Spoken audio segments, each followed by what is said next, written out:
Friends, അപ്പോൾ ഇന്ന് നമ്മൾ ഓസ്ട്രിച്ച് പാർക്കിലേക്ക് പോകാൻ പോവാണ് കേട്ടോ. ടൈം വൈകിട്ട് ഒരു 5:30 ഒക്കെ ആയിട്ടുണ്ട്. നമ്മൾ ജോലിയൊക്കെ കഴിഞ്ഞ് ഫ്രഷ് ആയിട്ടാണ് പോകുന്നത്. വോയിസ് ഒക്കെ കൊടുത്തെടുത്ത വീഡിയോ ആണ് ഗൈസ്. പക്ഷേ എഡിറ്റ് ചെയ്യണ സമയത്താണ് ഞാൻ ശ്രദ്ധിച്ച കുറച്ചധികം നോയ്സ് ഡിസ്റ്റർബൻസ് ഉള്ള കാരണം വോയിസ് ഓവർ ആക്കാമെന്ന് വിചാരിച്ചു. എൻ്റെ മൈൻഡിൽ ആക്ച്വലി ഈ ഓസ്ട്രിച്ച് പാർക്ക് എന്ന് പറയുമ്പോൾ കുറേ ഓസ്ട്രിച്ച് ഉള്ള ഒരു പാർക്ക്. അതിൽ നമ്മളിങ്ങനെ ഓസ്ട്രിച്ചിനൊക്കെ ഇങ്ങനെ ഒരു ഏരിയയിൽ ഇട്ടേക്കുക, നമ്മുടെ നാട്ടിൽ സൂവിലൊക്കെ ഇടുന്ന പോലെ.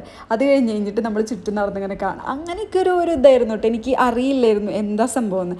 പക്ഷെ അവിടെ എത്തിയപ്പോൾ എൻറ്റയർലി വേറൊരു സെറ്റപ്പായിരുന്നു. ഇത് ശരിക്കും പറഞ്ഞാൽ ഒരു വലിയൊരു കോമ്പൗണ്ടിൽ ഇതുപോലെ ഫെൻസ് വെച്ചിട്ട് കെട്ടിയിട്ട് അതിനകത്ത് വൈഡ് വെറൈറ്റി ആനിമൽസും അതുപോലെ തന്നെ ബേർഡ്സും എല്ലാം ഉണ്ട്.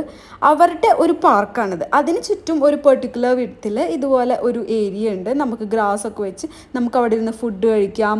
നമുക്ക് ഫുഡ് അവിടെ പ്രിപ്പയർ ചെയ്യാം. ബാർബിക്കൊക്കെ ഉണ്ടാക്കാൻ വേണ്ടിയിട്ടുള്ള എല്ലാ സെറ്റപ്പും അവിടെ ഇൻബിൽഡ് ആയിട്ടുണ്ട്.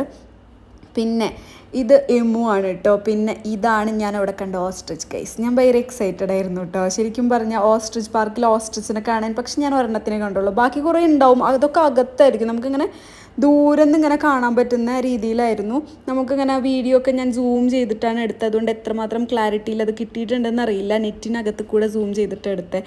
കുറേ ആനിമൽസിനെയും ബേർഡ്സിനെയൊക്കെ കണ്ടപ്പോൾ ഫസ്റ്റ് ടൈം കാണുന്ന ഒരു ഫീലായിരുന്നു. കാരണം ഇതിനൊക്കെ ഡിസ്കവറി ചാനൽ അല്ലാതെ ഞാൻ കണ്ടിട്ടില്ല. പിന്നെ ഇത് ഖജൂർ കേട്ടോ, നമ്മളുടെ ഈന്തപ്പഴത്തിൻ്റെ ഒരു റോ ഫോം എന്ന് പറയുന്നത്. ഇത് നമ്മളുടെ ചെമ്മരിയാട്. ഇത് കണ്ടപ്പോഴുണ്ടല്ലോ കുഞ്ഞൂനിങ്ങനെ പറഞ്ഞു കൊടുക്കായിരുന്നു ഇതിൻ്റെ വൂള് യൂസ് ചെയ്തിട്ടാണ് നമ്മളിങ്ങനെ പുതപ്പൊക്കെ ഉണ്ടാക്കുക എന്നുള്ളത്. അപ്പോൾ ആൾ ഭയങ്കര എക്സൈറ്റഡ് ആയിരുന്നു കേട്ടോ. നമ്മളങ്ങനെ ചുറ്റും നടന്ന് ഇങ്ങനെ മൊത്തത്തിൽ ഒന്ന് കണ്ടു. ശരിക്കും അവരുടെ ഒരു പാർക്കാണ്. ആ പാർക്കിൽ നമ്മളിങ്ങനെ വിസിറ്റ് ചെയ്യാൻ വേണ്ടി സൈഡിൽ കൂടെ നടന്ന് കാണുന്നു. പിന്നെ ഒരു പ്ലേ സോൺ ഉണ്ട് അവിടെ. ഏജ് റെസ്ട്രിക്ഷൻ ഒന്നും എഴുതി വെക്കാത്ത സ്ഥിതിക്ക് നമ്മളതിൽ കയറി കളിച്ചു. പിന്നെ നമ്മളറിയുന്ന ആരോടില്ലല്ലോ. നല്ലൊരു എൻ്റർടൈൻമെൻ്റ് ആയിരുന്നു ഗൈസ്. കുറേ നാൾക്ക് ശേഷം വീണ്ടും ആദ്യമായിട്ട് എല്ലാം ചെയ്യുന്നൊരു ഫീലായിരുന്നു കേട്ടോ. പിന്നെ നമ്മൾക്ക് ഇതാണ് ഞാൻ നേരത്തെ പറഞ്ഞ ഫുഡൊക്കെ ഉണ്ടാക്കി കഴിഞ്ഞ് നമുക്ക് കഴിച്ച് കഴിഞ്ഞാൽ വാഷ് ചെയ്യാനുള്ള ഏരിയ, പിന്നെ വാഷ്റൂംസ് ഉണ്ട് അവിടെ. നമുക്ക് ഇതുപോലെ കുറേ നടക്കാനുള്ള സ്പേസ് ഉണ്ട്. ഞങ്ങളങ്ങനെ ഒരു 5:30 വന്നിട്ട് 7 വരെ അവിടെ സ്പെൻഡ് ചെയ്തു. ശരിക്കും പറഞ്ഞാൽ ഈവനിങ് നമുക്ക് വർക്കൊക്കെ കഴിഞ്ഞ് വന്ന് റിലാക്സ് ചെയ്യാൻ പറ്റിയിട്ടുള്ള ഒരു നല്ല അടിപൊളി സ്പേസ് ആയിരുന്നു.